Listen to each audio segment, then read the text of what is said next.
Welcome to Final Third TV. This week we're going to talk about the Europa League knockout stages and why we love them. The virtues of the Europa League, if you like. Rob Palmer. Hello. Conor Kelly. Hello. Start with you, Palmer.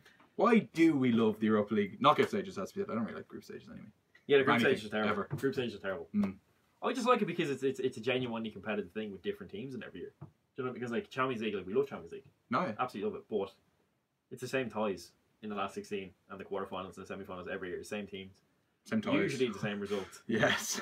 And it's just like they're great games. Don't get me wrong, like they're fantastic. But there's no sort of like when Arsenal play Barca. Oh, that's a Barca win. Do you know what I mean? PSG play Chelsea this season. Probably a PSG win. You know, they're very predictable. Yeah, they're great games. At the same you're not time. even going back in time like you used to have to with European ties. Yeah. Like, oh, years ago they did this. It's literally just, remember when Arshavin scored and they won at home, but then they didn't win? It's like, yeah, I do. It was a few years ago. Yeah.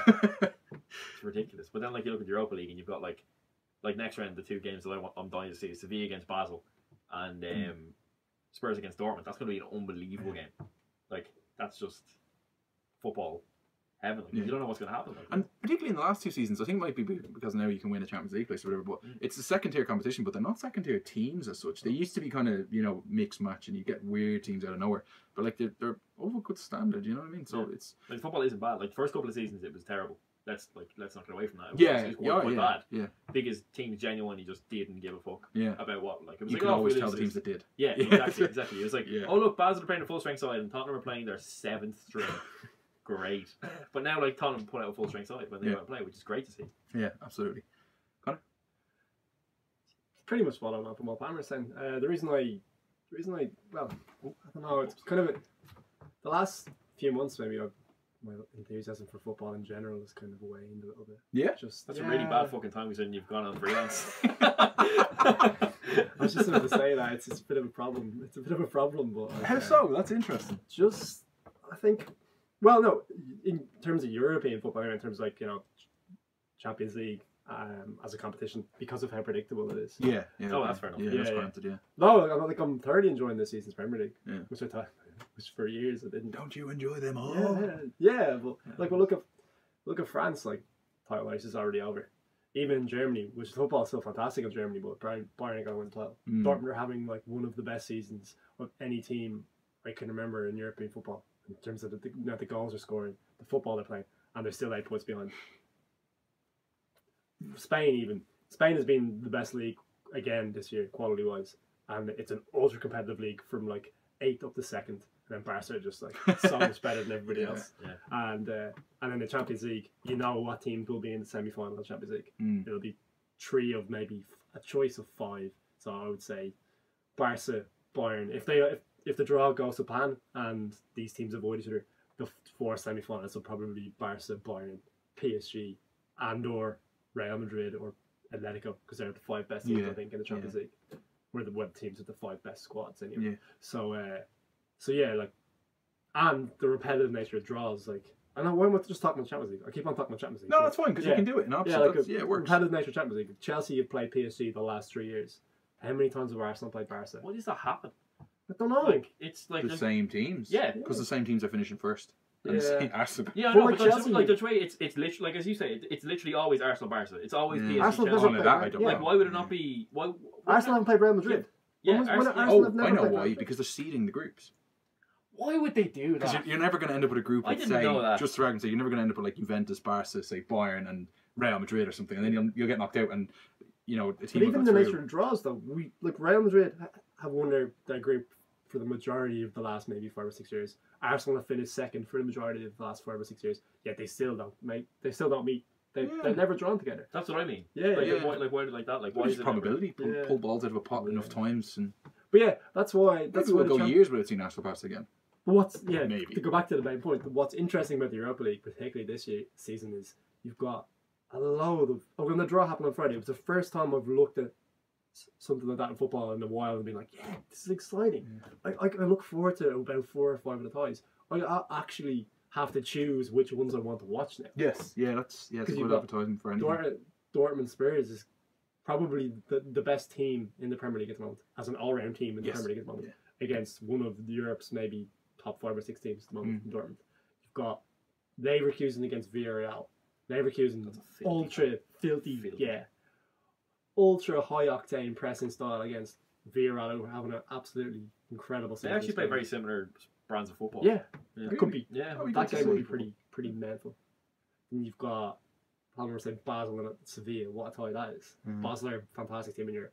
Sevilla are the kings of Europa League. I have to say, I know it goes against the vein of the pod, but I'm actually quite excited by Liverpool Manchester United as well because they've never met in Europe. I just think it's not like you're going, all those great players are going to be. It's going to be Henderson and Rooney, isn't it? It's going to be a But like, Well, Rooney's out, so. well, maybe not because it's not like this isn't the high stakes English teams playing during the Champions League that was so boring for years. It sort of is high stakes though because United could still finish fourth, I suppose, but Liverpool can't finish. Like Liverpool will not finish fourth in the Premier League. If they do, if they do, they need like a Leicester style run where they win or it's Tottenham style run, where they win like 6 or 7 games in a row, which isn't going to happen. So yeah, maybe it is high stakes. Don't watch it. Yeah, don't watch it, basically. Yeah, it's just nice because it's one of those things they've never met, but they're both. Yeah, but quite like the prominent draws is hugely exciting, and then the next round you could have ties again that we haven't seen. Yeah, like it's fresh. You could have a Dortmund against United, let's say, which never happened in Champions League. You could have Sevilla against. That did happen, didn't it happen in the 90s? Yeah, I can't remember that. Well, like ages ago. Yeah. No, sorry. It was just because I was like, no, they wore that yellow jersey. 97. They played each other in 97, but like that's how many years? That's fucking nearly 2 decades. Yeah, it's nearly 2 decades ago. It is actually. So yeah, you could have Sevilla against Leverkusen. Now that would scratch the hipster itch. Yeah. Wouldn't it? No, I think Athletic versus Leverkusen. Yes. Oh yeah. And so are Gary Neville's Valencia. Yeah, they won't be in it for much longer. Don't worry about that. Yeah, they were. Yeah, they were other very reasons good. to that. But yeah, it's been good. The quality's been really, really high. I think it's benefiting from the change to the format in the Champions League win, and I think it's just a higher quality overall in Europe at the moment. There's a lot of good teams. Napoli as well. I mean, are still in Europe, so. Oh no, they're not. Yeah. I was thinking that's how well Villarreal are doing this season. It's only Lazio who are left in the Europa League. That's how well Villarreal doing. They comfortably beat Napoli. Star of Rome. Lazio. Well, I would argue no, because no teams ever come back from 2-0 down. Well, until next week anyway. Roma are still in the Champions League, so yeah, no teams overcome 2-0. So Arsenal and Roma.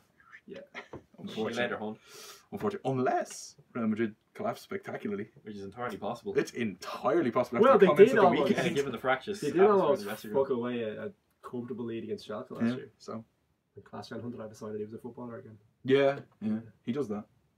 Rarely. Maybe Edin Dzeko will undergo the same transformation for a night where he discovers that he's still a footballer. I'm not going to bet on that, but no, it's good. And the later it gets, obviously the higher the quality it will be. The finals are usually brilliant. Yeah. How often can you say that about any tournament? They are usually just let's just have a go, unless you're a Benfica fan. Obviously they're not good. Then they're tough to take. They should have won at the Juventus Stadium a few years ago. 2 or 3 of them. Yeah, unbelievable. It's really I don't believe in superstitions or curses, but there's something going on perhaps there. That, I think that's definitely a mental block they've developed. I think it's like, oh well, the curse. Like I'd say they've got into their heads in that club that the curse is real. Yeah. Perhaps Bella Gutman was a psychological genius and that he knew that by saying this he would plant that seed in their heads. That's spiteful. Yeah. Well, maybe. Yeah. Is that a conclusion for the Europa League? Is that we really love the Europa League. I think it's going to go higher in esteem though. I think people will start to appreciate it a bit more because the Champions League does kind of fulfill the desire to see the best players in the world and the best teams, but then like you say, they're repetitive and it's not as if they're changing. It's the same teams beating the same teams to get to the part of me kind of hopes an English team wins it. The Champions League? No, the Europa League.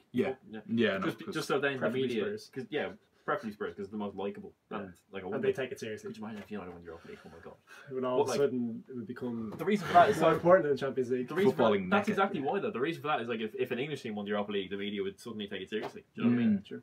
That's like because the English media especially are ridiculously disparaging towards the Europa League. If they won it though and they made a big deal of it, it would highlight the state that English football is in. Because when Chelsea won it was just no one cared. Apart from Benitez. Well, of course, it was par for course. But like I think if I totally agree with you, I think they would make a big deal of it. It would show you where particularly if Tottenham won a Europa League and Premier League double. It'd be nice, wouldn't it? That'd be nice. Yeah, that'd be unbelievable. And then you'd get Tottenham in the Champions League, even though they look like they're going to be there. Yeah. Anyway. I think you have if an English team won it, they would start to take it seriously, which would be great. But we all know Sevilla are going to win it. Yeah, but even look at it. In this situation, you just have to listen to the the voice of English football, Harry Redknapp, because when he was Tottenham manager, he just said, you know, I can't even deal with him point- being called that he sarcastically. he just said, you know, you just can't do Thursday Sundays. It doesn't work. No, you can do Wednesday, Saturday, but Yeah. you can't do Thursday, Sunday It's because pointless. Yeah, I think he just has bad memories of when he visited Tallaght Stadium to play Sam McGrath, and they all chanted about his tax situation, which was great. happy days. Okay, right, that's a wrap for the video then. Let us know what you think in the comment section below. Are you a lover of the Europa League? Have you been recently converted? Subscribe to Final Third TV on YouTube. Follow us on Twitter at @the_final_third, and thanks for watching.